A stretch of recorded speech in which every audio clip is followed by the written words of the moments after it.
అయినప్పటికీ ఇలాంటి ఒక విపత్కరమైనటువంటి సమయంలో మన చీఫ్ మినిస్టర్ గారు ఒక యువకుల్లాగా యువకుల కంటే ఇంకా ఉత్సాహంగా చాలా చక్కగా ఈ సమయాన్ని ఆ, ఏమాత్రం కూడా వ్యర్థం చేయకుండా ఎన్నో రకాలైనటువంటి సేవా కార్యక్రమాలని చేసి ప్రజలకి ఒక ఆపన్న హస్తాన్ని అందించడం చాలా సంతోషంగా ఉంది.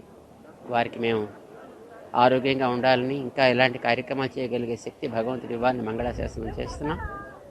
గతంలో విశాఖపట్నంలో హుడ్హుడ్ వచ్చినప్పుడు ఎంత శీఘ్ర గతిలో దాన్ని మళ్ళీ పునరుద్ధరణ చేశారు. ఈసారి ఈ విజయవాడ పరిసర ప్రాంతాలని కూడా అంత శీఘ్రగతిలోనూ మా పునః వాటి యొక్క స్థితికి తీసుకురాగలగడంతో పాటు ఈ 3-4 రోజుల్లో మన సీఎం గారు చేసేటటువంటి ఈ బాధిత పీడిత వ్యక్తుల యొక్క సౌకర్యాలు అయితేనేమి, జాగ్రత్తలు తీసుకునే విషయంలో అయితే వారు చూపించేటటువంటి చొరవ, అర్ధరాత్రులు కూడా వారు తిరిగేటటువంటి ఆ ఓపిక చాలా ఆశ్చర్యాన్ని కలిగిస్తుంది. భగవంతుడు వారికి ఆ శక్తిని మరింతగా ఇచ్చి చక్కగా వారి చేత ఈ కార్యక్రమం బాగా చేయాలి అని మేము ఆశిస్తాం. జై శ్రీమన్నారాయణ. అయినప్పటికీ ఇలాంటి ఒక విపత్కరమైనటువంటి సమయంలో మన చీఫ్ మినిస్టర్ గారు ఒక యువకుల్లాగా యువకుల కంటే ఇంకా ఉత్సాహంగా చాలా చక్కగా ఈ సమయాన్ని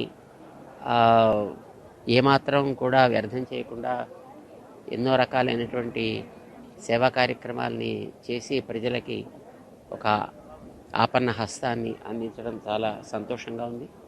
వారికి మేము ఆరోగ్యంగా ఉండాలని, ఇంకా ఎలాంటి కార్యక్రమాలు చేయగలిగే శక్తి భగవంతుడి ఇవ్వాలని మంగళాశాసనం చేస్తున్నాం.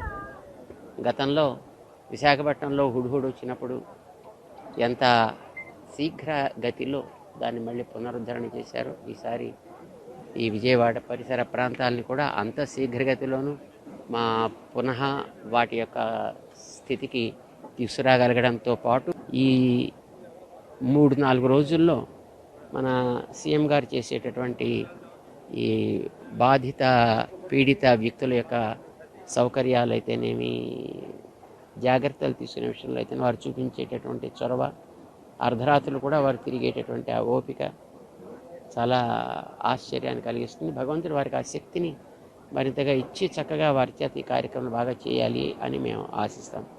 జై శ్రీమన్నారాయణ.